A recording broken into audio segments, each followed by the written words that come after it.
Hi, I'm Angus Cress Gillespie, Professor of American Studies at Rutgers University in New Brunswick, New Jersey. And I'm here today with the Reverend Nikolai Berlikoff, who is going to tell us a lot about the three Buddhist temples that we find in Howell, New Jersey.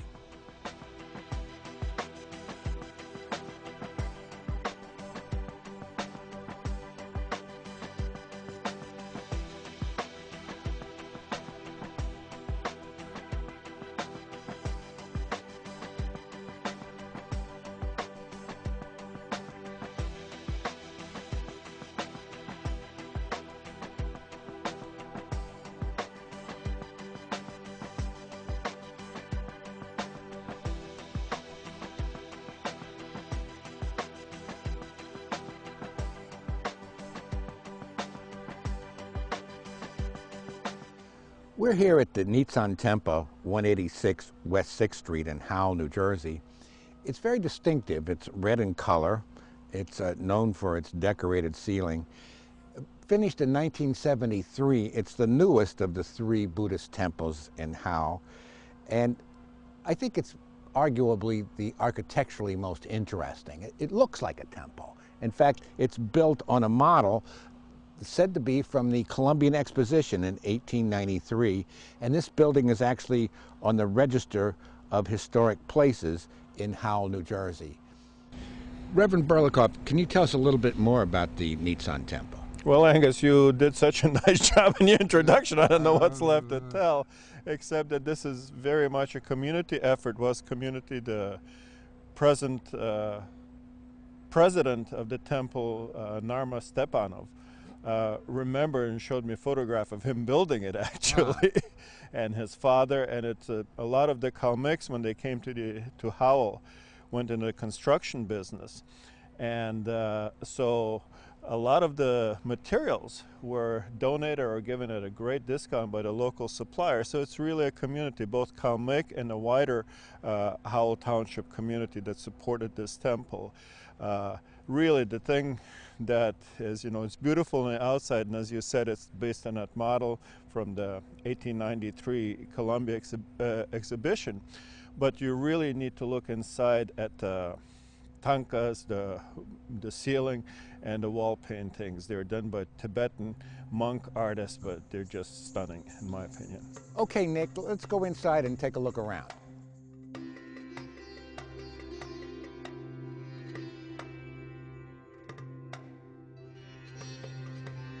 You see what I'm talking about, Angus? I mean, this is pretty remarkable, these paintings. Like the guardians, they're the ones who protect the temple from evil spirits. So we're in the vestibule or entrance hallway. Right. And there's four of these guardians, two on the east wall and two on the west wall. Correct, yeah. They're very formidable, yeah. Yeah, no, they're meant to be scary looking, yeah. because they're trying to keep evil out. And also, this is the place where you take your shoes off. Fair enough. Okay, let's do that. Okay.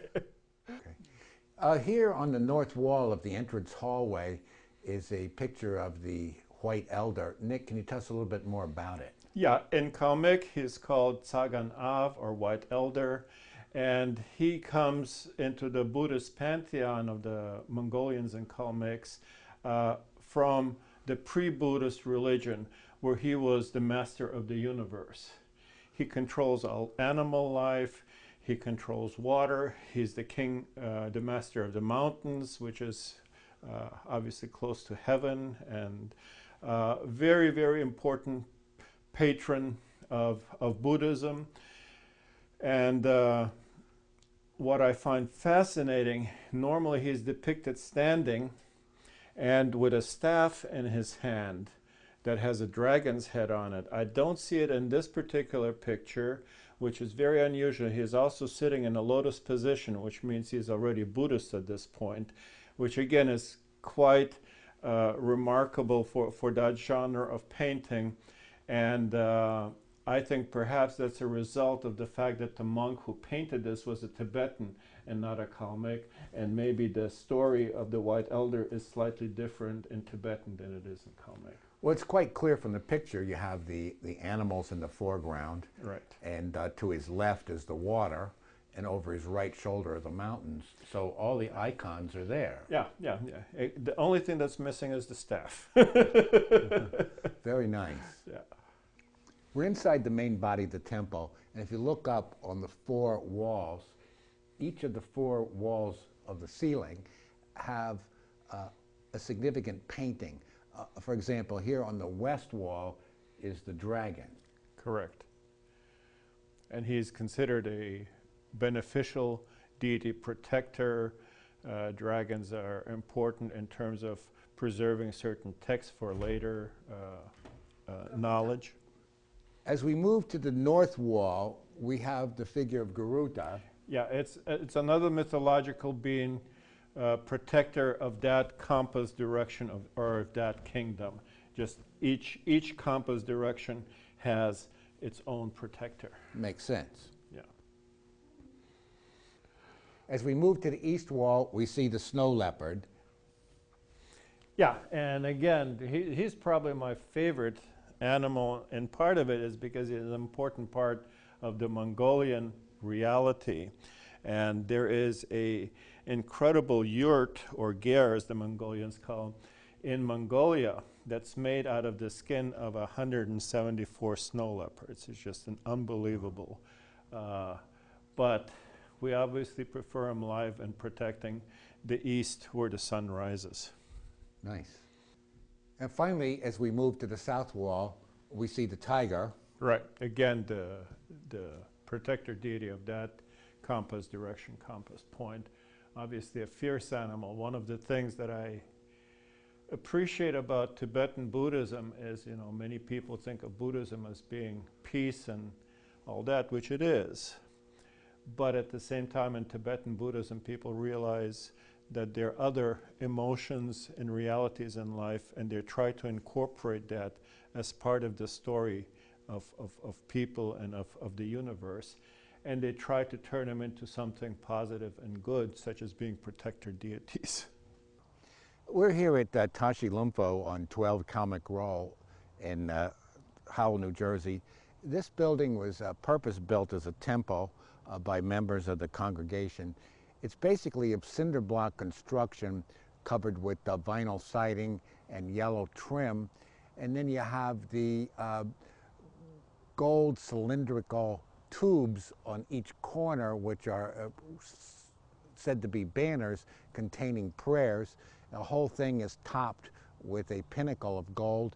And over the facade in the front, you have the Dharma wheel flanked by two deer. The vinyl trim is supplemented with the yellow woodwork. It gives a very handsome appearance. Yeah, no, it's, in some ways, this I can say is kind of one of my favorites because it's sweat labor, sweat equity.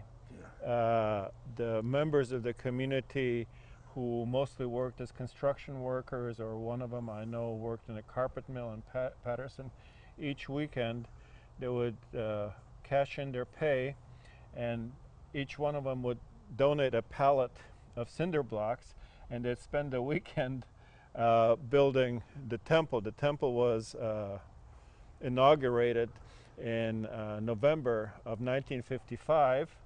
Nick, tell us a little bit about this flag. Well, this is the regimental colors of the Kalamyk Cossacks. There were three of them that were created during the Russian Civil War. They're all made of silk. One of them, I believe, was destroyed. One of them is in Russia. And this is the third one. This is the 80th Jungarian from Jungaria, the area where the Kalamyks initially came from, Stallion Regiment. And it's a regimental flag. Now what's very interesting is the figure in the center, and that is Okotengri, or the sky goddess, blue goddess. And she is the protector of the Kalamyks, of this particular temple, and is a very, very important protector goddess in a Tibeto-Mongolian pantheon. In Tibetan, she's known as Palden Lamo. She's riding upon a mule, and a mule, if you see, that has an eye in his hindquarters.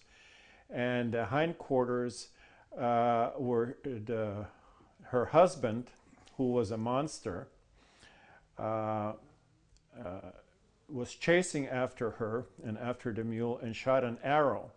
And where the arrow hit the horse, an eye grew. Now, Okentengri is riding on the flayed skin of her son. She knew that if she allowed her son to live, then he would be a monster who would devour the earth. So in order to save the earth, she killed him and flayed him. Very fierce, very powerful deity. In many temples, you can find her image, but very often it is covered up except for her Saint's Day and with special services, because it's considered that harm could come of seeing that image for somebody who's not prepared. And she's known as the goddess of the sky? Yes, Tengri is the sky. And there is a branch. The Mongols, before they became Buddhists, were nature worshippers, and sky was their, Tengrianism was really the religion of the sky. So arguably this is a pre-Buddhist origin. This is a pre-Buddhist, but what happens with Buddhists, as people know, with the Catholic Church, in the Catholic Church and in the Russian Orthodox Church, some of the deities of the pagan times are turned into negative spirits. But what the Buddhists did, which I think is very clever, they made them into protectors, so that people could still show respect and not be divorced from their old gods, so to speak, but also realize that the Buddhism is more powerful, if you want to say, and more efficacious as a religious discipline than the old pagan ways. And that is the wheel of life, and it shows from birth to old age, sickness and death, and then the whole idea of rebirth, snake and I think dog and rat or something. I don't remember the animals involved. So virtually every Buddhist image goes back to the image of the wheel, the image of recurrence, and classic Buddhism believes in a stopping of rebirth. Well, again, if you notice, the architecture between that temple and this temple is quite similar. You have the four posts, and then you have essentially a light well. And this is reflective of the traditional architecture of the Kalamyks, which was what the Turkic people call a yurt, or the Mongolians call a ger, which is this felt-covered, semicircular, kind of round, portable habitation. And until the 19th century, all the temples were in those kinds of tents or gers. And only in about latter half of the 19th century, the Russian government encouraged and even paid sometimes for the establishment of permanent temples made out of wood very often, and there is one made out of brick to commemorate the War of 1812. And so what they tried to do is they tried to imitate the general shape of a yurt, except it's squared. So you have almost a perfect square inside, and then you have the light well, just like you would have an opening on top of the yurt to let the smoke out and let the sun in during the day.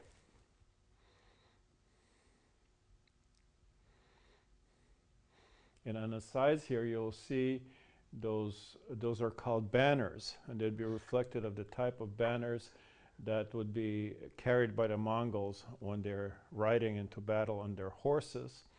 And these were all made by the local ladies in the community.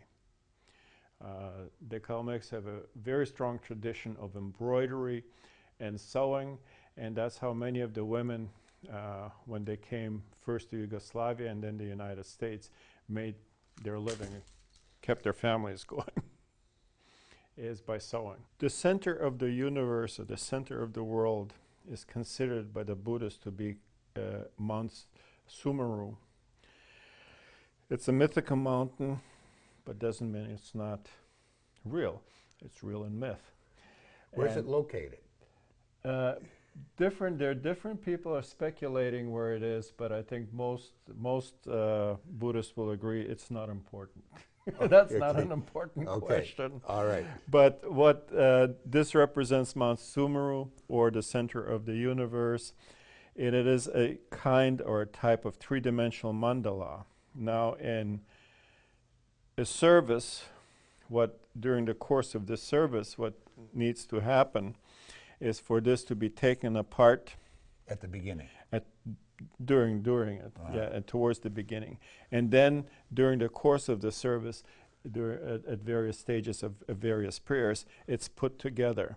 And again, it's the Buddhist belief of the universe and the world dissolving and coming together, a continual cycle, a continual circle.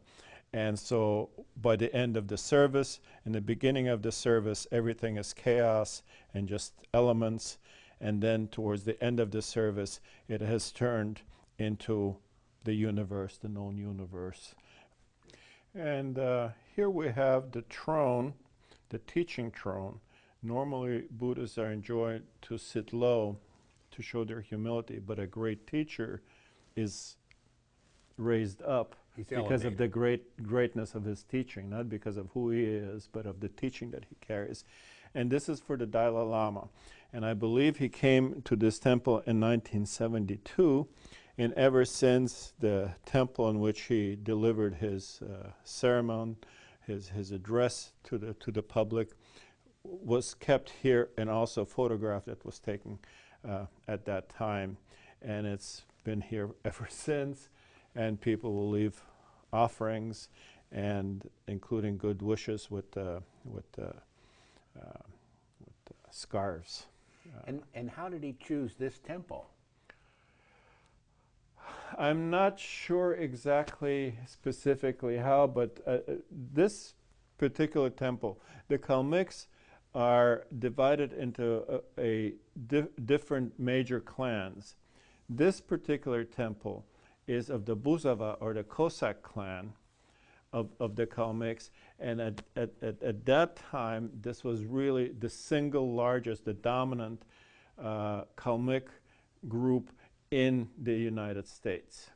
Because even though the Cossack Buzava clan were not the dominant clan back in their home country in Russia before the revolution, since the Cossacks had to leave, because otherwise they would have been eliminated by the communists, right? They're on the losing side of a war.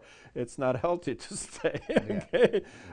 So they formed the bulk of the immigrants who came to New Jersey in 1951 and 1952. Nick, can you tell us a little bit about this statue? Yeah, it's interesting. I mean, the Kalmyks came right before the Korean War, and had to suffer as a consequence, because a lot of people mistook them for Koreans, and so there was some bit of discrimination and stuff. And then obviously the younger generation was involved in the Vietnam War. And so one of the fellows who was sent overseas brought back with him, when he came back from Vietnam, a wooden statue of Kuan Yin, who is the goddess of compassion and the goddess of mercy.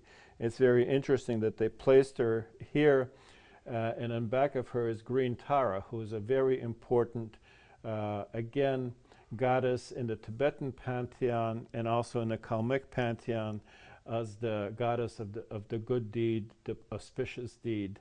And so you have the auspicious deed and the goddess of compassion together in one kind of unit.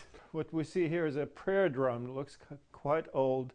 I'm not sure whether it was done by the members of the community, quite possibly, or whether it was imported.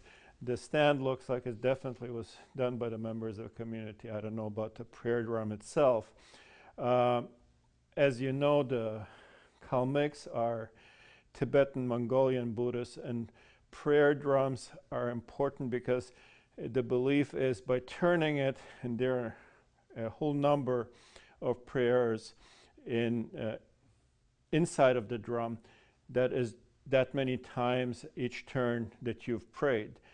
So in effect, you get credit for uttering the prayer by simply revolving the drum? Yes, yes. And that's again the same theory that you see around, especially Tibetan Buddhist temples or sacred sites. You'll see prayer flags. The same thing, every time the flag waves, it's delivering that prayer. So I think they got mechanization figured out way before they were mechanized. Very, very nice. It's a labor-saving device. Yes. We're here at Rashi Gempo Ling, 47 East 5th Street in Howell. I understand that this was probably the first organized Buddhist congregation in the United States. It was organized way back in 1952. Of course, this is not the original building. This would be the second temple. And can you tell us a little more about it? Yeah, this is again, within the Tibetan-Mongolian tradition, or Mongolian-Tibetan, whichever way you want to call it. This was the first congregation in the United States in 1952. I believe it was on 4th Street. They converted a house in just after they arrived, the immigrants, and then they put in money and built this. I believe this is around late 1960s, early 1970s, that this particular facility was completed. And not only is the main temple there, but it has a little chapel to the side, which houses the Million prayer drum. In terms of architecture, it's made of this tan brick, and once again, the facade has the wheel framed by the two deer. Correct. And the center skylight represents more or less the ger, or the tent. Yeah, again, once we go inside, you will see that we have the same kind of internal construction with the 4 posts and the banners and all that as we had in the other temples. Yeah, as you see again, we have this Rashi Gempo Ling. We again have the Mount Sumeru mandala and the mandala of the universe, and this one has money in it, chocolate money and US dollars, so you know it's being actively utilized. Represents all good things. All good things as the universe is seen in Buddhist eyes. And again, during the service, it's supposed to be disassembled and then put back together again. Yeah, here we have a cutout picture of the Rinpoche who passed a couple of years ago, who was the head monk at Rashi Gempo Ling, really beloved by the community.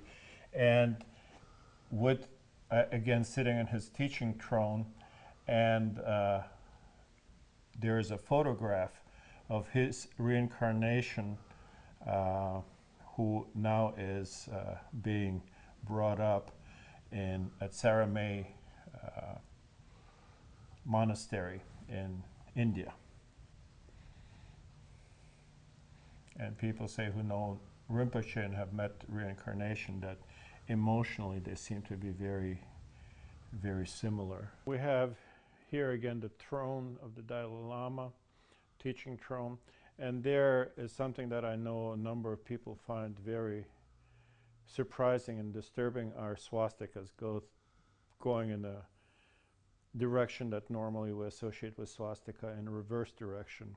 The swastika is actually a very old Hindu sign, Indian subcontinent, and it's an indicator of luck, it's of dynamism, of life, and it is adopted by the Tibetans, by the Chinese, and other Buddhists, and you find that in the iconography. It has nothing to do with fascism or with Nazism or anything like that. It's very unfortunate that a misuse of that symbol turned a very strong and positive symbol into something that's quite negative. Yeah. Reverend Berlikoff, I want to thank you for showing us around the 3 Kalamyk Buddhist temples here in Howell, New Jersey. It's really been very enlightening. Well, you're quite welcome, Angus, and I hope we can do something like that. Or maybe next time we can go to Philadelphia and see the Kalamyk Buddhist temple there, or to Washington Township to see the monastery, which are wonderful, beautiful grounds. And the Dalai Lama uses that to rest very often. I think we will finally close with this prayer wheel, and we'll bless our enterprise to see if I can get it going. Yeah.